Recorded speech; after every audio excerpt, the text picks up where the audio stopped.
മണി chain business നടത്തിയതിനെ തുടർന്ന് Highrich online shopping എന്ന സ്ഥാപനം പോലീസ് അടച്ചുപൂട്ടിയിരുന്നു. അതിനെ തുടർന്ന് വരുമാനം നിലച്ച ബിൽഡിംഗ് ഉടമ ഹൈക്കോടതിയെ സമീപിച്ച് ബിൽഡിംഗ് ഒഴിഞ്ഞു തരാൻ അപേക്ഷിച്ചിട്ടുണ്ടായിരുന്നു. അതിനെ തുടർന്ന് തൃശൂർ സെഷൻസ് കോടതി ബിൽഡിംഗ് ഒഴിഞ്ഞുകൊടുക്കാൻ 2024 നവംബറിൽ തന്നെ ഉത്തരവ് പുറപ്പെടുവിച്ചിട്ടുണ്ടായിരുന്നു.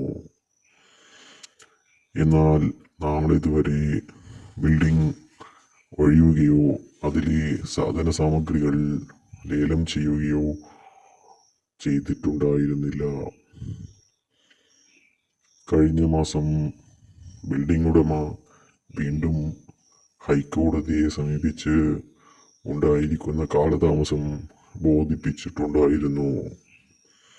അതിനെ തുടർന്ന് ഓഫീസ് ഫർണിച്ചറുകളും മറ്റു സാധനങ്ങളുടെയും ലേലം തൃശൂർ ജില്ലാ കളക്ടർ നടത്തി. ഇനി ബിൽഡിംഗ് ഉടമയ്ക്ക് ബിൽഡിംഗ് ബിർള പെയിൻസിന് വാടകയ്ക്ക് നൽകാൻ സാധിക്കും.